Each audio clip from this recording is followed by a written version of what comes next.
Hello, ಎಲ್ರಿಗೂ ನಮಸ್ಕಾರ. Hope you all are doing good. So welcome back to Arpita Gowda YouTube channel.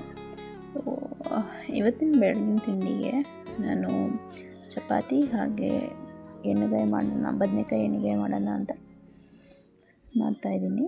So ಇದಕ್ಕೆ first chapati ಹಿಟ್ಟನ್ನು ಕಲಸಿಟ್ಟು ಸ್ವಲ್ಪ ಹೊತ್ತು ರೆಸ್ಟ್ ಮಾಡೋಕ್ಕೆ ಬಿಟ್ಟಿರ್ತೀನಿ.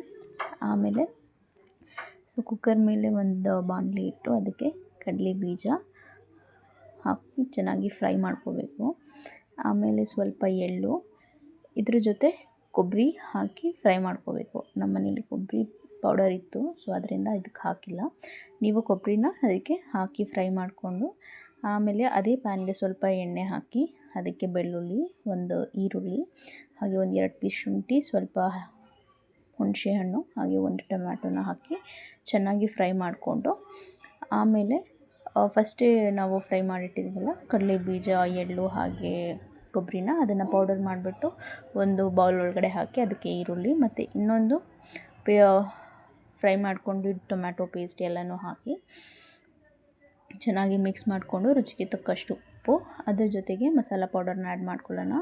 ಅದು ಮೆಣಸಿನ್ಕಾಯಿ ಪುಡಿ ಹಾಗೆ ಧನಿಯಾ ಪುಡಿ, ಗರಂ ಮಸಾಲ ಮೂರನ್ನೂ ಆ್ಯಡ್ ಮಾಡಿಕೊಂಡು ಚೆನ್ನಾಗಿ ಕಲಸಿಟ್ಕೋಬೇಕು. ಆಮೇಲೆ ಅದೇ ಬದನೆಕಾಯಿನ ಈ ರೀತಿ 4 ಹೋಳಾಗಿ ಮಾಡಿಕೊಂಡು ಮಧ್ಯದಲ್ಲಿ ಮಸಾಲಾನ ತುಂಬಿ ಸ್ವಲ್ಪ ಎಣ್ಣೆ ಬಿಟ್ಟು ಸ್ವಲ್ಪ ಕಾದಿರೋವಂಥ ಎಣ್ಣೆ ಆದಮೇಲೆ ಈ ತುಂಬಿದ ಏನು ಬದನೆಕಾಯಿ ಇರುತ್ತೆ ಅದರೊಳಗಡೆ ಹಾಕಿ ಸ್ವಲ್ಪ ಫ್ರೈ ಮಾಡ್ಕೋಬೇಕು. ಫ್ರೈ ಮಾಡ್ಕೊಂಡು ಆದಮೇಲೆ ಇನ್ನು ಮಿಕ್ಕಿರುವಂಥ ಮಸಾಲಾನ ಒಳಗಡೆ ಹಾಕಿ ಸ್ವಲ್ಪ ಬೆಲ್ಲ ಹಾಕಿ 1 ವಿಸಿಲ್ ಅಥವಾ 2 ವಿಸಿಲ್ ತೆಗ್ಸಿದ್ರೆ ಬದನೆಕಾಯಿ ಎಣ್ಣೆಗಾಯಿ ರೆಡಿ ಆಗುತ್ತೆ. ಚಪಾತಿ ಜೊತೆ ತಿಂದರೆ ತುಂಬ ಚೆನ್ನಾಗಿರುತ್ತೆ. ಸೊ ಹಾಗೆ ಅಡುಗೆ ಬೆಳಗಿನ ತಿಂಡಿ ಆಯಿತು. ಸೊ ಅದ್ರ ಜೊತೆಗೆ ಕಿಚನ್ ಕ್ಲೀನ್ ಮಾಡ್ಕೊಬಿಡೋಣ ಅಂತ ಕಿಚನ್ ಕ್ಲೀನ್ ಮಾಡ್ಕೋತಿದ್ದೆ. ಸೊ ಕಿಚನ್ ಒಂದು ಕ್ಲೀನ್ ಆದರೆ ಆಲ್ಮೋಸ್ಟ್ ಎಲ್ಲ ಕೆಲಸ ಮುಗ್ದಂಗೆ ಇರುತ್ತೆ. ಸೊ ಕಿಚನ್ ಕ್ಲೀನ್ ಮಾಡ್ಕೋತಾ ಇದ್ದೀನಿ. ಹಾಗೆ ಬೇರೆ ಯಾವುದೇ ಈಸಿ ರೆಸಿಪೀಸ್ಗಳಿಗೆ ಫಾಲೋ ಮಾಡಿ ಪಕ್ಕದಲ್ಲಿರೋ ಬೆಲ್ ಬಟನ್ ಕ್ಲಿಕ್ ಮಾಡಿ ನಾನು ಹಾಕೋ ಎಲ್ಲ ಅಡುಗೆ ರೆಸಿಪೀಸ್ ನಿಮಗೆ ಫಸ್ಟ್ ನೋಟಿಫಿಕೇಷನ್ ಬರುತ್ತೆ. ಸೊ ಹೀಗೆ ನನ್ನ ಫಾಲೋ ಮಾಡಿ ಸಪೋರ್ಟ್ ಮಾಡಿ. Thank you.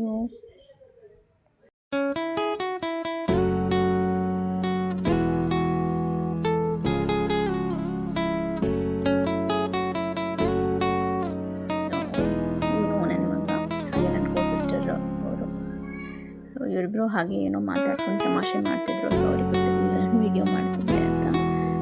ಆಮೇಲೆ ನಾನು ಹಾಗೆ ಎಲ್ಲರೂ ಇಂಟ್ರಡ್ಯೂಸ್ ಮಾಡ್ತೀನಿ ಅಂದ್ಬಿಟ್ಟು ಹಾಗೆ ಇಂಟ್ರಡ್ಯೂಸ್ ಮಾಡಿಕೊಂಡು ವೀಡಿಯೋ ಮಾಡ್ಕೊಂಡು ಬರ್ತಿದ್ದಾನೆ. ಇಲ್ಲಿ ಇರೋದು ನನ್ನ ಸಿಸ್ಟರ್ ಪಾಪು. ಅವನು ಮಲಗಿದ್ದ, ಅವನು ಬಿಟ್ಟಿರಲಿಲ್ಲ.